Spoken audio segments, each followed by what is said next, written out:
الحمد لله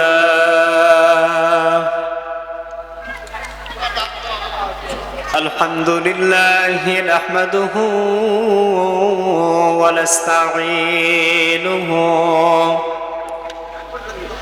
ونستغفره ونؤمن به ونتوكل عليه ونعوذ بالله من شرور أنفسنا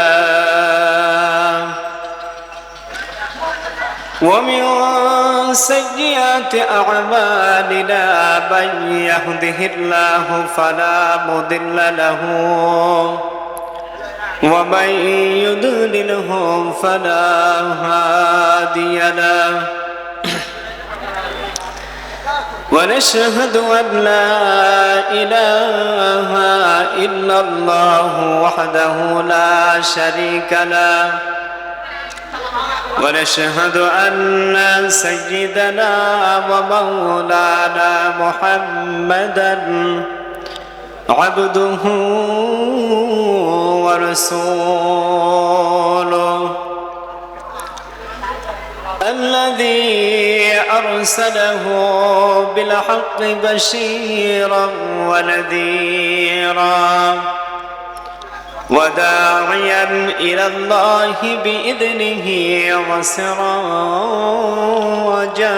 منيرا فقد قال الله تعالى في كلامه المجيد وفرقانه الحميد أعوذ بالله من الشيطان الرجيم بسم الله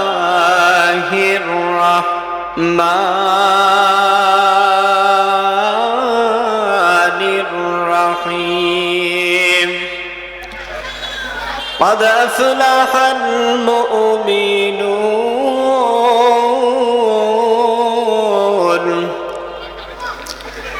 الذين هم في صلاتهم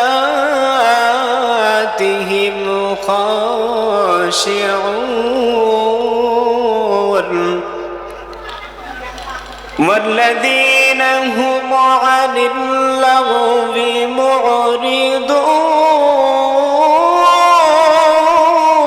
معرضون والذين هم للزكاة فاعلون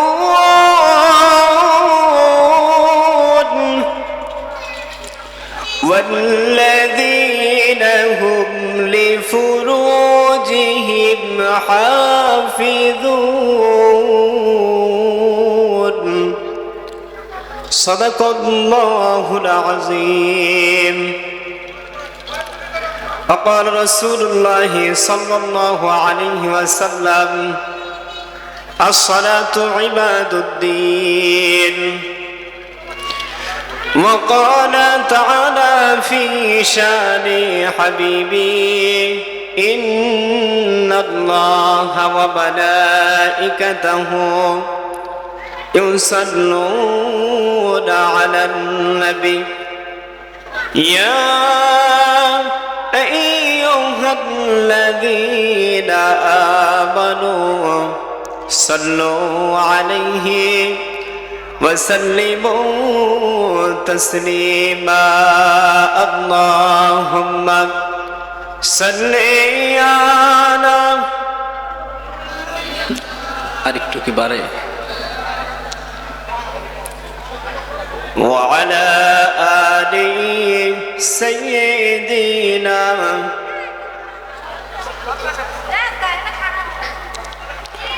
নবীজির প্রতি অন্তরে মোহাব্বত আমাদের আছে না নাই? একটু জোরে আওয়াজ করে বলেন আছে না নাই? হৃদয়ের সমস্ত মোহাব্বত ভালোবাসাকে উজাড় করে কণ্ঠে কণ্ঠ মিলিয়ে সুউচ্চ আওয়াজে জবান খুলে পড়ি আল্লাহুম্মা সাল্লি আলা سيدنا مولانا محمد وعلى آله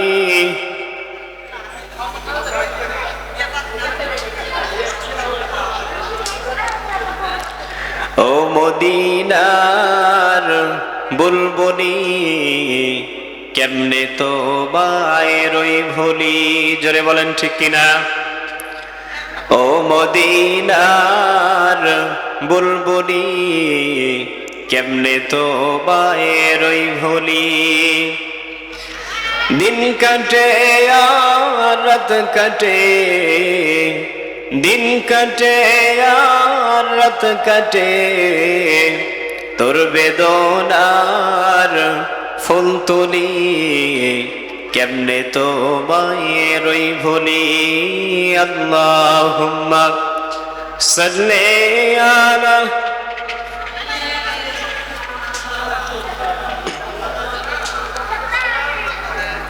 ওয়া আলা আলি সাইয়্যিদিনা।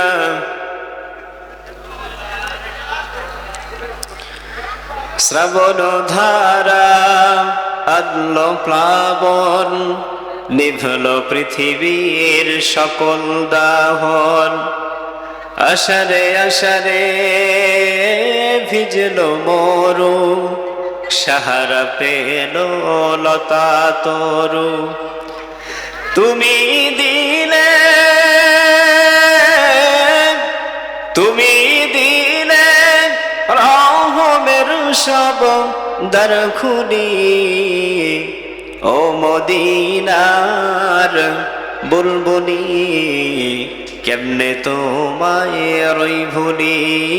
আল্লাহুম্মা সাল্লি আলা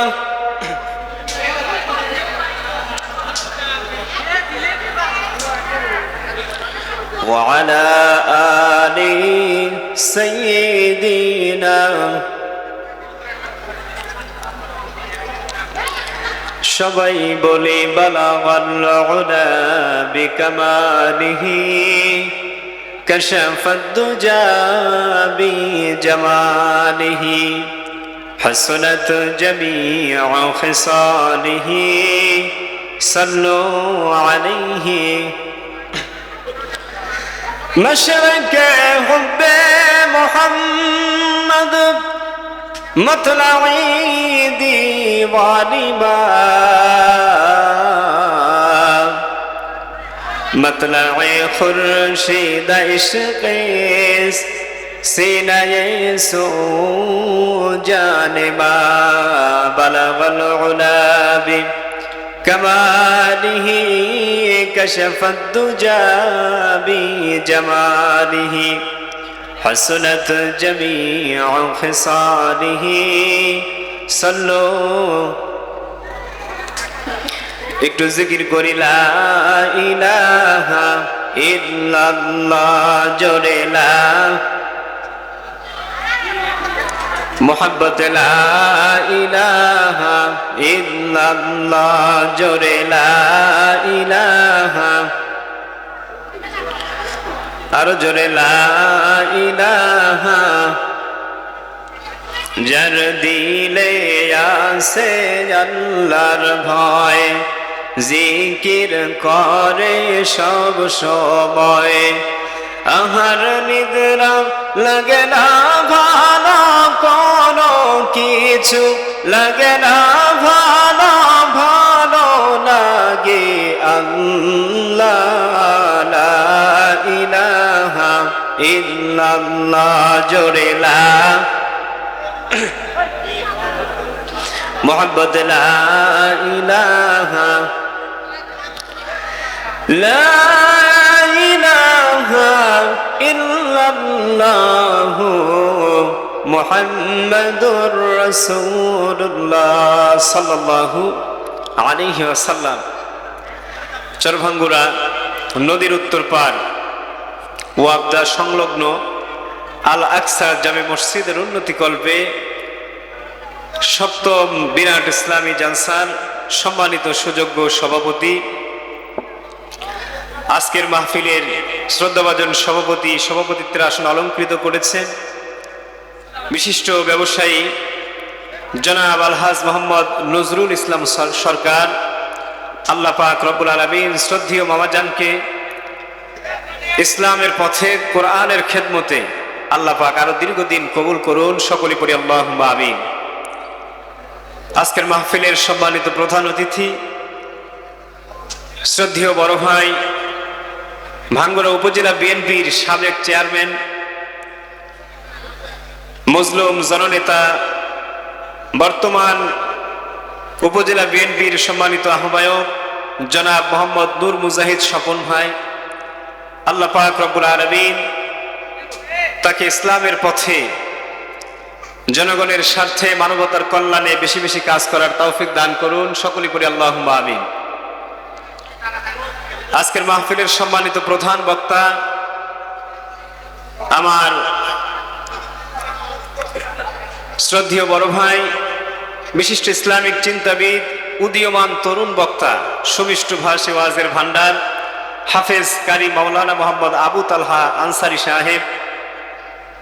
আল্লাহ পাক প্রিয় ভাইটিকে কোরআনুল কারীম থেকে, নবীজির সুন্নাহ থেকে আজকের এই মঞ্চে সুরিত কণ্ঠে আলোচনা উপস্থাপন করার তৌফিক দান করুন, পড়ি আমিন। আজকের মাহফিলের সম্মানিত দ্বিতীয় মেহমান এবং আমার পূর্বে যিনি আলোচনা করলেন, এছাড়াও পঞ্চম মেহমান হিসেবে যিনি রয়েছেন অত্র মসজিদের সম্মানিত ইমাম ও খতিব আমার শ্রদ্ধেয় চাচাজান সহ আল্লাহ পাক সমস্ত ওলামা ইকরামদের শান ও মান মর্যাদাকে আরো হাজার গুণে বৃদ্ধি করুন, সকলে পড়ি আমিন। অধিকাংশ জায়গাতেই দেখা যাচ্ছে যে মাহফিলের লোক সমাগম কম। আসলে আল্লাহ পাক বান্দাকে বিপদ তখন দেন যখন বান্দা আল্লাহকে ভুলে যায়। কথা বলেন ঠিক কিনা?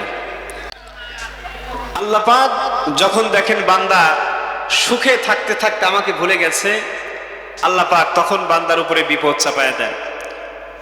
তো আমরা আজকে মহা আনন্দে শান্তিতে কোরআন শোনার সুযোগ পাচ্ছি, কিন্তু আমার ভাইয়েরা গাজার মুসলমানেরা কিন্তু শান্তিতে কোরআন শোনা তো দূরের কথা, একটু মাথা গোজার ঠাঁই পর্যন্ত তারা পাচ্ছে না। জোরে বলেন ঠিক কিনা? সম্মানিত ভাইয়েরা, এজন্যে সুস্থ থাকতেই অসুস্থ হওয়ার আগেই সুস্থতার কদর বুঝতে হয়।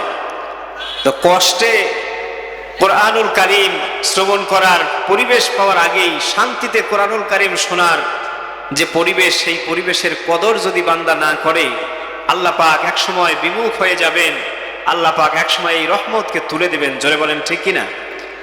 এজন্যে আমাদের প্রত্যেকটি মানুষের উচিত আজকে এই কোরআনের ময়দান জান্নাতের বাগানে আমরা সকলেই দুনিয়ার সমস্ত কাজ থেকে নিজেদেরকে ফিরিয়ে নিয়ে কোরআনের মাহফিলে সময় দেই। এতে আমারও লাভ, আপনারও লাভ, আল্লাহ পাক রব্বুল আলামিন সন্তুষ্ট হবেন। জোরে বলেন ঠিক কিনা? সম্মানিত উপস্থিতি, ভূমিকা লম্বা নয়, আমরা আজকে সংক্ষিপ্তভাবে আলোচনা করব কোরআন থেকে। জোরে বলেন কি থেকে? একটু জোরে আওয়াজ করে বলেন কি থেকে? কোরআনুল কারীম থেকে। কারণ নবীজি বলেছেন, মান ক্বালা বিহি সাদাকা, যে ব্যক্তি কোরআন দিয়ে কথা বলে সে সত্য কথা বলে। জোরে বলেন সুবহানাল্লাহ। ওই কথার মধ্যে কোনো ভেজাল নাই। আমরা আল্লাহর প্রশংসা দিয়ে শুরু করছি, যিনি আমাদেরকে প্রধান বক্তা। লিল্লাহি তাকবীর, নারায়ে তাকবীর। আজকের মাহফিলের সম্মানিত প্রধান মেহমান বলেন জিন্দাবাদ। হযরত মাওলানা মোহাম্মদ আবু তালহা আনসারী সাহেব বলেন মারহাবা। আমাদের চরভাঙ্গুরার পক্ষ থেকে লাল গোলাপ শুভেচ্ছা। কথা বলেন ঠিক কিনা? সম্মানিত ভাইয়েরা, এখন আমাদের আর কোনো টেনশন নাই, কারণ আমাদের মেহমানরা সকলেই নির্দিষ্ট সময়ে হাজির হয়ে গেছেন। কথা বলেন ঠিক কিনা? সম্মানিত ভাইয়েরা, যে আল্লাহ পাক আমাদেরকে আজকের এই সুন্দর পরিবেশে সুন্দরভাবে আমাদেরকে সুস্থতার সঙ্গে আগমন করার তৌফিক দিলেন, একটু পুরুষ মানুষের মতো কণ্ঠে কণ্ঠ মিলিয়ে সুউচ্চ আওয়াজে আকাশ বাতাস মুখরিত করে ওই আল্লাহ পাকের প্রশংসা করা যাবে কি? জোরে বলেন যাবে? একটু সকলে আওয়াজ করে বলেন তো আলহামদুলিল্লাহ। সবাই বলি আলহামদুলিল্লাহ। সকলেই বলি রব্বানা লাকাল হামদ হামদান কাসীরান তাইয়িবান মুবারাকান ফীহি। আমরা শুকরিয়া করলাম কার? একটু জোরে আওয়াজ করে বলেন কার? শুকরিয়া আদায় করলে খুশি হন কে? আল্লাহ পাক। কেননা আল্লাহ পাক নিজেই নিজের প্রশংসা করেছেন। জোরে বলেন সুবহানাল্লাহ। বন্ধুরা আমার, ভাইরা আমার, আল্লাহ পাক রব্বুল আলামিন পবিত্র কোরআনুল কারীমের 114 খানা সূরা আল্লাহ পাক রব্বুল আলামিন নাযিল করেছেন। এর মধ্যে একটি সূরার নাম দিয়েছেন আল্লাহ পাক উম্মুল কোরআন। আমরা সবাই জানি কোরআনুল কারীমের মা বলে সেই সূরাটিকে আল্লাহ পাক নিজেই অবহিত করেছেন। সেই সূরাটির নাম হলো সূরাতুল ফাতিহা। জোরে বলেন ঠিক কিনা? আল্লাহ পাক রব্বুল আলামিন সূরাতুল ফাতিহাকে উম্মুল কোরআন বলেছেন। কোরআনুল কারীমের মধ্যে 6000-এর অধিক যে আয়াত কারিমা রয়েছে, 6666 খানা আয়াত, মতান্তরে 6236 খানা বা 86 খানা আয়াত আল্লাহ পাক রব্বুল আলামিন দিয়েছেন। আল্লাহ পাক রব্বুল আলামিন এই সমস্ত আয়াত কারিমাগুলির মা হিসেবে মাত্র 7টি আয়াতকে কবুল করেছেন। আল্লাহ নবীজি বলেছেন, লা সালাতা ইল্লা বিফাতিহাতিল কিতাব, দুনিয়ার জগতে বান্দা নামাজ আদায় করবে, সূরা ফাতিহা ছাড়া বান্দার নামাজ আল্লাহ পাক রব্বুল আলামিন গ্রহণ করবেন না। জোরে বলেন সুবহানাল্লাহ। বন্ধুরা আমার, ভাইরা আমার, আল্লাহ পাক রব্বুল আলামিন পবিত্র কোরআনুল কারীমের সর্বপ্রথমই সূরাটি নাযিল করেছেন। আল্লাহ পাক রব্বুল আলামিন সূরার মধ্যে 7টি আয়াত দিয়েছেন। 1 নম্বরে আল্লাহ রব্বুল আলামিন নিজের প্রশংসা দিয়ে শুরু করেছেন। জোরে জোরে বলেন সুবহানাল্লাহ। আল্লাহ পাক রব্বুল আলামিন বলেন, আলহামদুলিল্লাহি রাব্বিল আলামিন আর রহমানির রহিম। জোরে বলি আল্লাহু আকবার। আল্লাহ পাক রব্বুল আলামিন বলেন, এই দুনিয়ার জগতে যে কোনো ভালো কাজ শুরু করতে হলে সর্বপ্রথমে প্রশংসা করতে হবে আল্লাহর। জোরে বলেন কার? আল্লাহ পাক রব্বুল আলামিনের প্রশংসা করতে হবে। কারণ হলো এই দুনিয়ার জগতের সব কিছুর মালিক আমার আল্লাহ। কথা বলেন ঠিক কিনা? আল্লাহ পাক রব্বুল আলামিন বলেন, তাবারাকাল্লাযী বিয়াদিহিল মুলকু ওয়া হুয়া আলা কুল্লি শাইইন কাদির। জোরে বলি আল্লাহু আকবার। আল্লাহ পাক রব্বুল আলামিন বলেন, দুনিয়ার সমস্ত কিছুর মালিক হলো তোমার মহাপবিত্র সেই সত্তা আল্লাহ পাক রব্বুল আলামিন। আর হুয়া আলা কুল্লি শাইইন কাদির, আল্লাহ পাক সকলের চাইতে শক্তিতে কম না বেশি? একটু জোরে বলেন, আল্লাহর শক্তি কম না বেশি? আল্লাহ পাকের শক্তি সবার চাইতে বেশি। আল্লাহ ইজ অলমাইটি। আল্লাহ পাক রব্বুল আলামিন শক্তির আধার, মহাশক্তিমান। আল্লাহ পাক বলেন, আমি সর্বশক্তিমান তোমার প্রভু আল্লাহ। চিল্লায় বলেন সুবহানাল্লাহ। আল্লাহ পাক রব্বুল আলামিন বলেন, বান্দা দুনিয়ার জগতে কোন প্রধানমন্ত্রী, কোন মন্ত্রী, মিনিস্টারের কাছে যখন তোমরা কোনো কিছু চাইতে যাও, অবশ্যই সেই মন্ত্রী, সেই এমপির কাছে তোমরা যাওয়ার পরে তার প্রশংসা করো। আমি আল্লাহ পাক রব্বুল আলামিন শিক্ষা দিলাম কোরআন দিয়ে, আমি আল্লাহ দুনিয়ার জগতের শাসকদের চাইতে ছোট না বড়? জোরে বলেন, ছোট না বড়? শুধু বড় নয়, এই দুনিয়ার মতো হাজারো crore crore million billion trillion trillion পর্যন্ত এর চাইতে অগণিত অসংখ্য গ্রহ নক্ষত্র আল্লাহ পাক রব্বুল আলামিন সৃষ্টি করেছেন। আর এই সব কিছু আল্লাহ পাক শুধুমাত্র এই মহাকাশের প্রথম আসমানের মধ্যেই সীমাবদ্ধ রেখেছেন। চিল্লায়া বলেন সুবহানাল্লাহ। আল্লাহ পাক শুধুমাত্র এই আসমান জমিনের মধ্যে যা রেখেছেন এগুলোই মানুষ গুণে শেষ করতে পারবে না। জোরে বলেন কথা ঠিক কিনা? বন্ধুরা আমার, ভাইরা আমার, আল্লাহ পাক রব্বুল আলামিন বলেন, এর চাইতে দ্বিতীয় আসমানটাকে আমি আরো বড় করে তৈরি করেছি। সেই দ্বিতীয় আসমান জমিনের তুলনায় প্রথম আসমান জমিন হলো একটা মহাবড় বিশ্বময় একটি মরুভূমির মধ্যে একটা আংটি ফেলে দিলে পরে যেমনটি জায়গা সে দখল করে নিবে, ঠিক সেই রকম ওই যে দ্বিতীয় আসমান জমিনের তুলনায় আল্লাহ পাক রব্বুল আলামিনের নিকটে এই পৃথিবী, এই আসমান জমিন সব কিছু একটা আংটির চাইতেও ছোট। জোরে বলেন সুবহানাল্লাহ। আল্লাহ পাক রব্বুল আলামিন বলেন, ঠিক দ্বিতীয় আসমানটি তৃতীয় আসমানের চাইতে ঠিক ওই রকম তুলনায় ছোট্ট একটি আংটির মতো। সাহারা মরুভূমির মধ্যে যেখানে মাইলের পর মাইল পর্যন্ত শুধু বালু আর বালু, কিছুই দেখা যায় না, সেখানে একটা ছোট্ট আংটি ফেলে দিলে খুঁজে পাওয়ার সম্ভাবনা আছে নাকি ভাই? জোরে বলেন আছে নাকি? আল্লাহ পাক রব্বুল আলামিন বলেন তৃতীয় আসমান চতুর্থ আসমান জমিনের কাছে ঠিক সেই রকম, জোরে বলেন সুবহানাল্লাহ। আল্লাহ পাক রব্বুল আলামিন বলেন চতুর্থটা পঞ্চমের কাছে, পঞ্চম ষষ্ঠের কাছে, এবং ষষ্ঠটা সপ্তমের নিকটে ঠিক সেই রকম। আপনারা যারা ইউটিউব চালান, যারা সোশ্যাল মিডিয়া সম্পর্কে ধারণা আছে, আপনারা একটু দেখলে দেখতে পারবেন এই দুনিয়ায় আমরা বসবাস করি এই এক আসমানের নিচে, যে মহাকাশের ভিতরে, যেই মহাশূন্যের মধ্যে গ্রহ নক্ষত্রগুলি রয়েছে, আল্লাহ পাক রব্বুল আলামিন সেই তুলনায় পৃথিবীর অস্তিত্ব কতটুকু রেখেছেন একটু দেখবেন, জোরে বলেন ঠিক কিনা? ইউটিউবে সার্চ দিবেন, যুবক ভাইয়েরা তো নাই, যুবক ভাইয়েরা আছে আজকে ধান্দা নিয়ে, কথা বলেন ঠিক কিনা? চিন্তা করতেছে যে বাজারে দেখি অমক তমক হাবিজাবি কোনো একজন মানুষের গন্ধ পাওয়া যায় কিনা, কথা বলেন ঠিক কিনা? যুবক ভাইদেরকে ইসলাম সম্পর্কে জানার বেশি প্রয়োজন আছে না নাই? জোরে বলেন আছে না নাই? আরে ভাই, বিভিন্ন জায়গাতে জালসা উপলক্ষে ছেলে মেয়ে হারায়া যায়, এরকম ঘটনাও আছে, কথা বলেন ঠিক কিনা? পাবনাতে এরকম একটি জায়গা আছে, আমি নাম বলবো না, সেখানে জালসা উপলক্ষে অনেক মানুষ জামাই জমরা আত্মীয় স্বজনদেরকে দাওয়াত দেয়। দেখা যায় ওই জালসার উপলক্ষে আসা কপতি যুবক যুবতী তারা একত্রিত হয়ে জালসার উসিলায় ওই বাজারে যাওয়ার উসিলা করে তারা 4 জোড়া 5 জোড়া হারায় গেছে, এরকম ঘটনা আছে, জোরে বলেন ঠিক কিনা? তো যুবক ভাইদেরকে বলবো যে দুনিয়ায় এই নাকে পানিওয়ালা, ঠোঁট বাঁকা, চুলগুলা ছোট ছোট, দেখতে তেমন সুন্দরী নয়, এই মানুষদের দিকেই তোমরা পাগল হয়ে যেতেছো, অথচ আল্লাহ পাক কোরআনের ময়দানে আসলে তোমাদের জন্য জান্নাতের মধ্যে হুর গিলমান দিয়ে ভরপুর করে রেখেছেন, জোরে বলেন সুবহানাল্লাহ। সম্মানিত ভাইয়েরা, যুবক ভাইদের শোনা প্রয়োজন, ইউটিউবে সার্চ দিবেন মহাবিশ্বের তুলনায় পৃথিবীর অস্তিত্ব কতটুকু, দেখবেন একটা কলম দিয়ে খাতার উপরে পুরা পেজ সাদা, সেখানে সামান্য একটু ছোঁয়া দিলে যতটুকু জায়গায় টাচ করে এর চাইতেও কোটি গুণে ক্ষুদ্র এই পৃথিবী।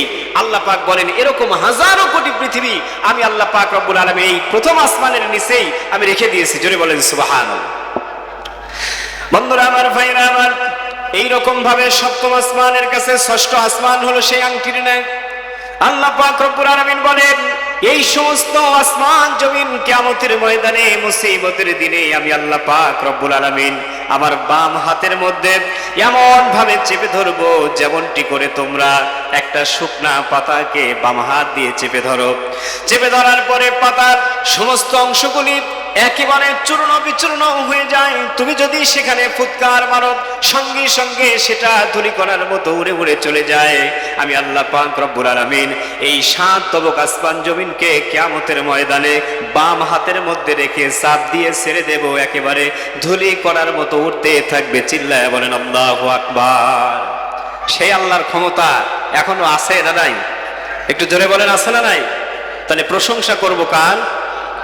প্রশংসা সবই কেবল তোমারি রব্বুল আলামিন।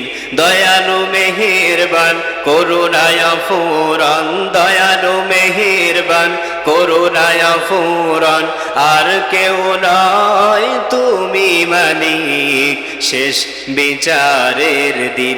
বন্ধুরা আমার, ভাইরা আমার, আল্লাহ পাক রব্বুল আলামিনকে যদি প্রশ্ন করি, রব্বুল আলামিন তোমার প্রশংসা যদি আমরা না করি তাহলে তোমার কোনো আপত্তি আছে নাকি, তোমার কোনো সমস্যা আছে নাকি?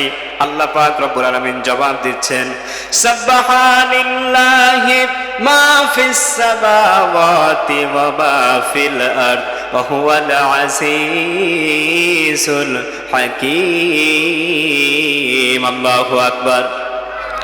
আল্লাহ পাক রব্বুল আলামিন বলেন আমার প্রশংসা যদি পৃথিবীর সমস্ত মানুষ না করে, বন্ধ করে দেয়, আমি আল্লাহর কোনো সমস্যা নাই। কারণ আকাশের নিচে জমিনের উপরে যা কিছু আছে সদা সর্বদা তাসবিহ পাঠ করে একমাত্র কেবলমাত্র আল্লাহর। চিল্লায় বলেন আল্লাহু আকবার। বন্ধুরা আমার, ভাইয়ের আমার, 2 দিন আগে রিসেন্টলি একটি সংবাদ সারা বিশ্বকে তোলপাড় করে দিয়েছে। এই নাসার বিজ্ঞানীরা তারা মহাকাশে বিভিন্ন গ্রহ নক্ষত্রগুলিকে আবিষ্কার করতে গিয়ে তারা মহাকাশের মধ্যে ধূম্রকুঞ্জনী যেখানে অন্ধকার সেখানে তারা ক্যামেরা ফিট করে দিয়েছে, সেখান থেকে গুনগুন গুনগুন আওয়াজ আসছে। যারা রিসেন্টলি 2-4 দিনের মধ্যে ইউটিউব দেখেছেন, একটা সংবাদ ব্যাপকভাবে ভাইরাল হয়েছে। আল্লাহর নবীজি বলেছিলেন, আমি যখন মেরাজের রাত্রিতে আসমান ভ্রমণ করেছি, আমি কোনো জায়গা ফাঁকা পাই নাই, সকল জায়গা আল্লাহ রব্বুল আলামিনের ফেরেশতারা আল্লাহর জিকিরে মগ্ন। চিল্লায় বলেন আল্লাহু আকবার। সেই ঘটনা 1500 বছর পরে বিজ্ঞান প্রমাণ করলো যে মহাকাশের মধ্যে সব নিশ্চুপ নয়, বরং এক ধরনের আওয়াজ আসছে, সেটাকে ফেরেশতাদের জিকিরের আওয়াজ বলে তারা প্রমাণ দিয়েছে। চিল্লায় বলেন আল্লাহু আকবার। বন্ধুরা আমার, ভাইরা আমার, এজন্য মানুষ যদি আল্লাহর প্রশংসা না করে আল্লাহর কোনো সমস্যা নাই, কারণ আল্লাহ পাক রব্বুল আলামিনের প্রশংসা করার জন্য আকাশের নিচে জমিনের উপরে অগণিত অসংখ্য আল্লাহর ফেরেশতা রয়েছেন, কীট পতঙ্গ রয়েছেন, সবকিছু গর্তের পিপিলিকা থেকে একেবারে সমুদ্রের সুবিশাল বড় তিমি মাছ পর্যন্ত আল্লাহ পাক রব্বুল আলামিনের প্রশংসায় লিপ্ত। চিল্লায় বলেন আল্লাহু আকবার। সেই আল্লাহর প্রশংসার দরকার আছে না নাই? সম্মানিত ভাইরা, আল্লাহর প্রশংসা কি শুধু আলহামদুলিল্লাহ বললে হবে? আল্লাহ পাক বলেছেন, আমি কোরআন নাজিল করেছি, কোরআন দিয়ে জীবন গড়ো, কোরআন শোনো, কোরআন বোঝো, কোরআন দিয়ে জীবন গড়ো, পারিবারিক জীবন, সামাজিক জীবন, রাষ্ট্রীয় জীবন গড়ে আমি আল্লাহর শুকরিয়া আদায় করো, তবেই তো তোমাদের জন্য সুখময় জান্নাতের ব্যবস্থা। জোরে বলেন আল্লাহু আকবার। সম্মানিত ভাইয়েরা, নবীজির প্রতি লাখ কোটি দরুদ ও সালাম।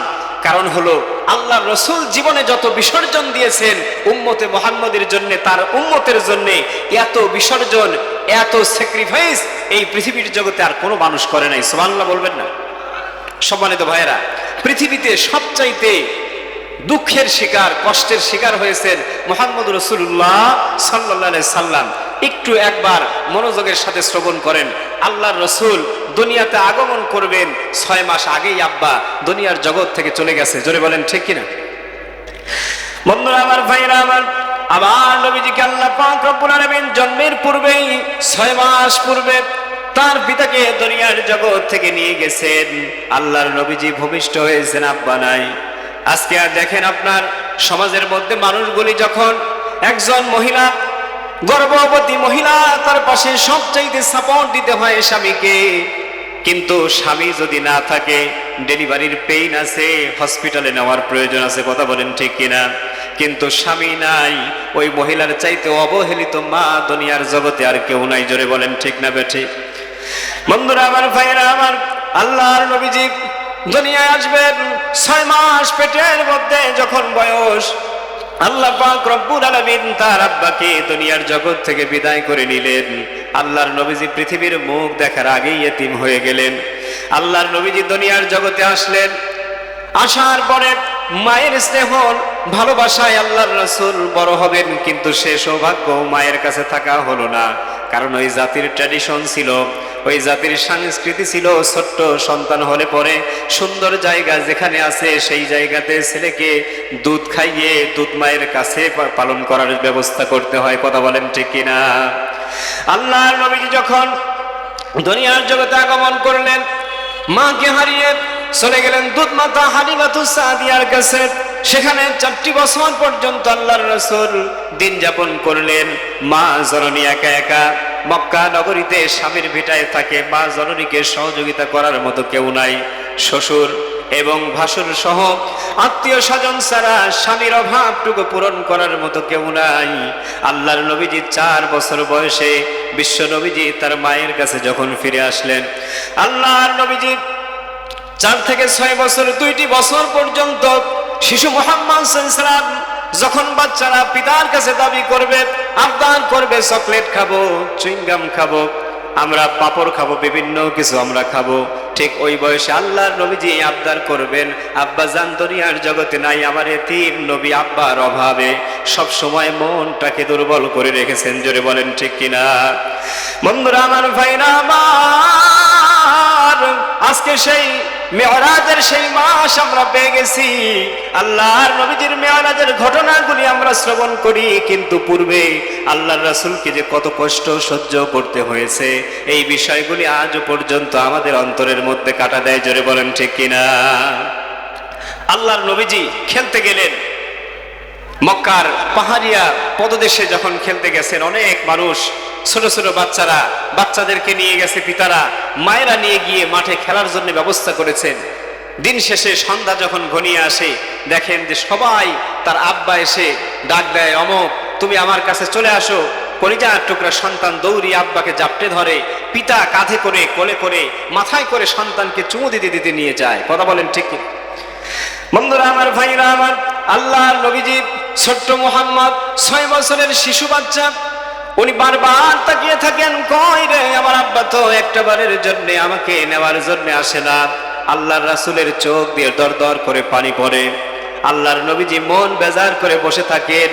সন্ধ্যা যখন ঘনিয়ে আসে, মা জননী এসে শিশু মুহাম্মদ সাল্লাল্লাহু আলাইহি ওয়াসাল্লামকে কোলে করে কাঁধে করে নিয়ে যায়।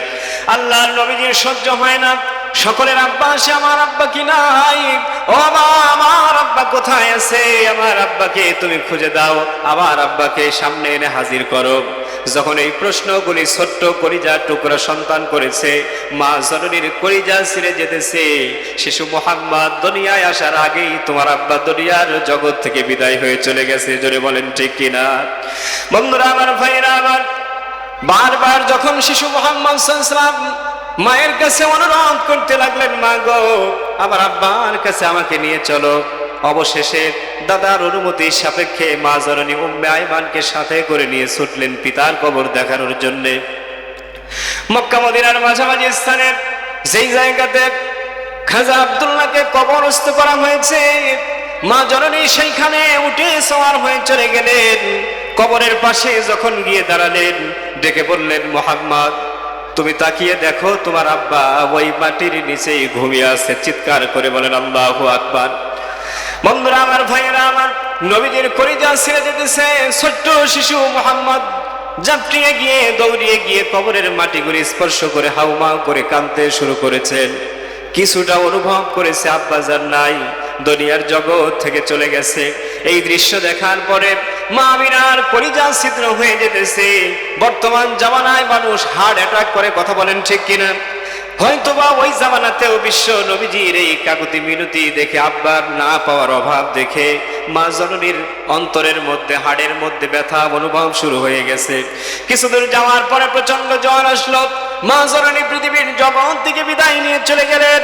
উম্মে আইমানের সঙ্গে বিশ্ব নবী মুহাম্মদ রাসূলুল্লাহ সাল্লাল্লাহু আলাইহি সাল্লাম যখন উঠে আসতেছেন, চলে আসছেন, আল্লাহর নবীজির আব্বাও নাই, আম্মাও নাই। আল্লাহর নবীজি ইয়েতিম অবস্থায় আল্লাহ পাক রব্বুল আলামিন তাকে 6 থেকে 8 বছর পর্যন্ত দাদার কাছে লালন পালন করিয়েছেন। সুবহানাল্লাহ।